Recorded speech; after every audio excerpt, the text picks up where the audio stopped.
नमस्ते, राधे राधे सबको। मैं आशा करती हूँ आप सब अच्छे होंगे। मैं तो बहुत अच्छी हूँ, हमेशा की तरह आप सबके प्यार से, भगवान के आशीर्वाद से मैं बहुत अच्छी हूँ।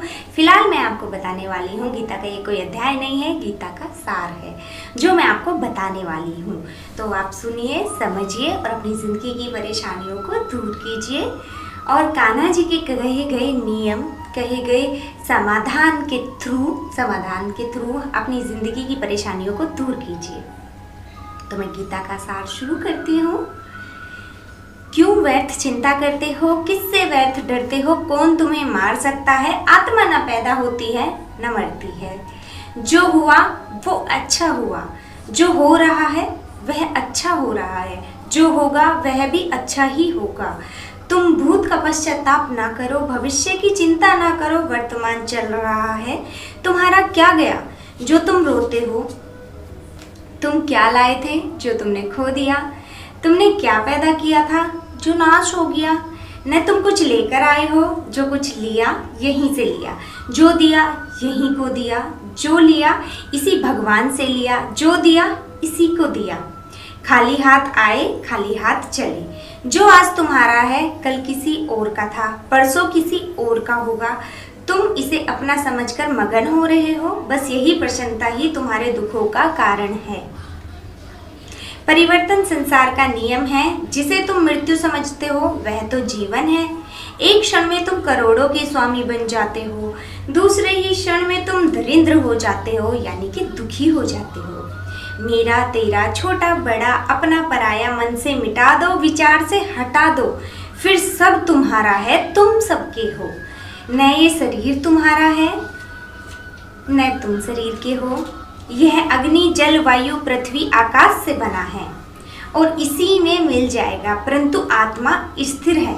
फिर तुम क्या हो? तुम अपने आप को भगवान के अर्पित करो, यही सबसे उत्तम सहारा है। जो इसके सहारे को जानता है वह भय, चिंता, शोक से सर्वदा मुक्त है।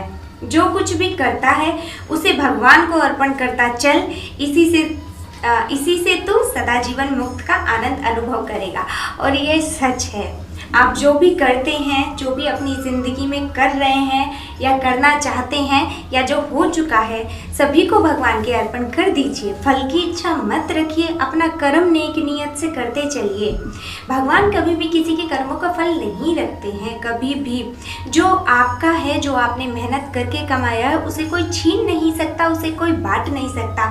बेवजह मन को दुखी ना कीजिए। आपने जो किया है भगवान पे भरोसा रख के नेक नियत से आगे चलिए। ना किसी का बुरा सोचिए, ना किसी का बुरा कीजिए। अपने धर्म, अपने कर्म को निष्ठा के साथ कीजिए, लगन के साथ कीजिए। इंसान अक्सर अपने आप को खुद ही तकलीफ पहुंचाता है। किसी से कंपटीशन करता है, किसी से लड़ाई करता है, किसी से ऊपर जाना है तो कोई उससे ऊपर क्यों है, इसे ऐसा सोच के अपने मन को दुखी करता है। बल्कि ऐसा नहीं है। यहाँ हर इंसान अपने कर्मों का फल अलग अलग भोगता है। आज मैं हूँ, आप हैं या कोई भी हैं। ना तो आप अपने माँ बाप की करनी में हिस्सा ले सकते हैं, ना मैं अपने बच्चों को अपनी करनी में हिस्सा दे सकती हूँ। यहाँ हर इंसान को अपने सुख और दुख खुद बनाने होंगे। अपना असली तत्व, अपना जो नाम है, जो अपना भविष्य है या जो प्रेजेंट है, वो आपको खुद ही बनाना होगा। इसलिए आप ना तो भविष्य की चिंता कीजिए, ना किसी साथ वाले की चिंता कीजिए, ना किसी अपने की चिंता कीजिए। सगे संबंधी जो करने हैं उनको करने दीजिए। आप अपने कर्म पे ध्यान दीजिए। अपने दिल को किसी और के बारे में सोच के कभी मत दुखाइए। जो आपका है वो आपका ही रहेगा और जो दूसरे का है वो आपका कभी नहीं हो सकता। आपको अपने हिस्से का कर्म और फल दोनों अलग ही मिलेंगे। तो दूसरे के बारे में सोच के या चिंता करके खुद को दुखी मत कीजिए, परेशानी में मत डालिए। और कभी भी, जैसा कि आजकल की दुनिया में आम है, फर्स्ट आना है, ऐसा करके कभी भी खुद को परेशान मत कीजिए। खुद फर्स्ट आइए, ये बात बहुत अच्छी है, लेकिन दूसरों के फर्स्ट आने से कभी खुद का मन नहीं दुखाइए कि मुझे वो नहीं मिला जिसकी मुझे इच्छा थी। ऐसा नहीं होता है। जो जैसा कर्म करेगा वैसा ही उसको फल मिलेगा। उसका मतलब ये नहीं है कि आपका कर्म का फल आपको कम मिला है या नहीं मिलेगा, ऐसा कभी नहीं होता है। बस फ़र्क ये होता है कि हम कभी कभी उस फल के लायक या तो हमारे कर्म छोटे पड़ जाते हैं या भगवान हमें उससे बेहतर देना चाहते हैं। दो में से एक ही होता है। भगवान के फैसले विश्वास रखिए, भगवान आपके बारे में हमेशा आपसे बेहतर जानते हैं और हमेशा बेहतर फैसला लेते हैं। ये बात आपको वक्त के साथ पता चल जाएगी, तो खुद को भगवान को समर्पण कर दीजिए और आगे बढ़ते जाइए। फैसले और फल की इच्छा मत रखिए, कर्म करते जाइए। सच्चे मन से अगर आप कर्म करते जाएंगे तो आप भगवान को भी प्यारे हो जाएंगे। और मेरे कान्हा जी बहुत प्यार करते हैं ना जब, तो अच्छे जो बड़े बड़े दुखी और रोड पे रहने वाले लोग भी हैं ना, वो भी राजा बन के ज़िंदगी गुजारते हैं। चलती हूँ मैं, नमस्ते। मैं आशा करती हूँ आपको ये सब पढ़ के और सुन के बहुत खुशी मिली होगी, और मुझे तो बहुत खुशी होती ही है इस भगवत गीता को पढ़ के, कान्हा जी की बातें सुन के, समझ के। ऐसा लगता है कि मैं भगवत गीता पढ़ती रहूं, आपको सुनाती रहूं, कहती रहूं, बोलती रहूं, ऐसा मेरा मन करता है।